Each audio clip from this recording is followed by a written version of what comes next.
પ્રસ્તાવના. નમસ્કાર. શું તમે ક્યારે વિચાર્યું છે કે આટલી વિશાળ પૃથ્વી પર આપણે કોઈ પણ જગ્યાનો ચોક્કસ સરનામું કેવી રીતે શોધી શકીએ છીએ? આજે આપણે પૃથ્વી પરના સ્થાનોની સ્થિતિ જાણવા માટે નકશા, ગ્લોબ અને તે અદૃશ્ય રેખાઓના ગ્રેડ વિશે સમજીશું. સ્થાનિક વિરુદ્ધ વૈશ્વિક સ્કેલ. સ્થાનિક રીતે આપણે હોસ્પિટલ, સ્કૂલ કે રેલવે સ્ટેશન જેવા સીમાચિહ્નો અને ઉત્તર-દક્ષિણ જેવી દિશાઓનો ઉપયોગ કરીએ છીએ. પરંતુ 40,000 કિલોમીટરના ઘેરાવાવાળી પૃથ્વી પર વાસ્તવિક કોઈ રેખાઓ નથી. અહીં ચોક્કસ સ્થાન શોધવા માટે આપણે એક ગાણિતિક સિસ્ટમની જરૂર પડે છે. ગ્લોબ, પૃથ્વીનો નમૂનો. ગ્લોબ એ પૃથ્વીનું સૌથી સચોટ 3D મોડેલ છે. તે 23.5 ડિગ્રી નમેલી ધરી પર હોય છે. તેના પર જે આડી અને ઊભી રેખાઓ તમે જુઓ છો, તે વાસ્તવિક પૃથ્વી પર નથી, પણ તે સ્થાન શોધવા માટેની કાલ્પનિક રેખાઓ છે. Grid system. જેમ ચેસબોર્ડ પર ડી અને 4 મળીને એક પ્યાદાનું ચોક્કસ સ્થાન દર્શાવે છે, તેવી જ રીતે પૃથ્વી પર આડી અને ઊભી કાલ્પનિક રેખાઓની એક જાળી એટલે કે ગ્રીડ બને છે. આ રેખાઓ જ્યાં એકબીજાને છેદે છે તેને તે સ્થળના કોઓર્ડિનેટ્સ અથવા ભૌગોલિક સરનામું કહેવાય છે. અક્ષાંશ લેટિટ્યુડ્સ. પૃથ્વી પર દોરેલી આડી કાલ્પનિક રેખાઓને અક્ષાંશ કહે છે. સૌથી મુખ્ય છે વિષુવવૃત્ત, જે પૃથ્વીને ઉત્તર અને દક્ષિણ એમ બે સમાન ભાગમાં વહેંચે છે.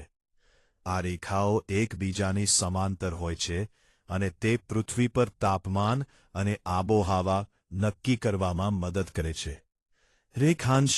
ઊભી કાલ્પનિક રેખાઓને રેખાંશ કહેવામાં આવે છે.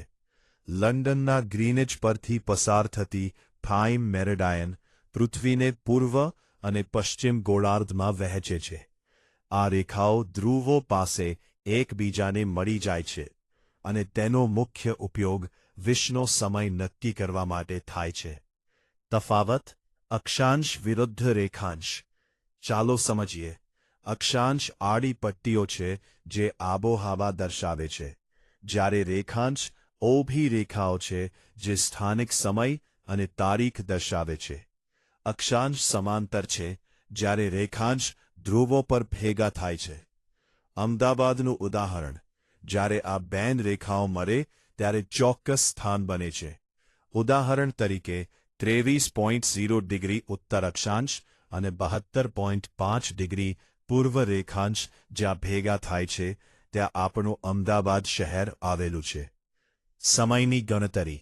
પૃથ્વી પશ્ચિમથી પૂર્વ તરફ ફરે છે, તેથી પૂર્વના દેશોમાં સૂર્યોદય વહેલો થાય છે.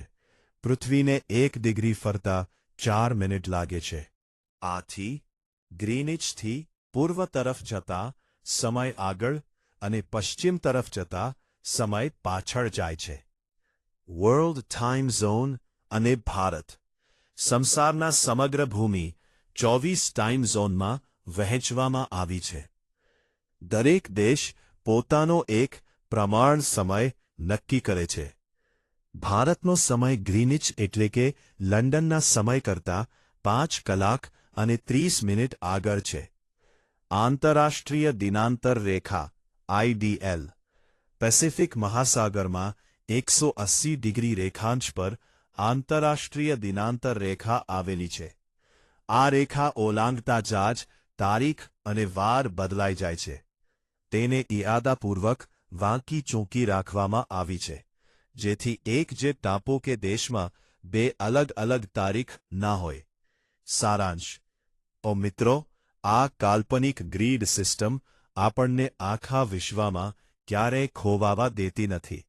અક્ષાંશ આપણને આબોહવા સમજાવે છે અને રેખાંશ આપણને સમય સાથે જોડે છે. આ માનવીય સમજણને કારણે જ આજે આપણને જીપીએસ જેવી ટેકનોલોજીનો ઉપયોગ કરી શકીએ છીએ.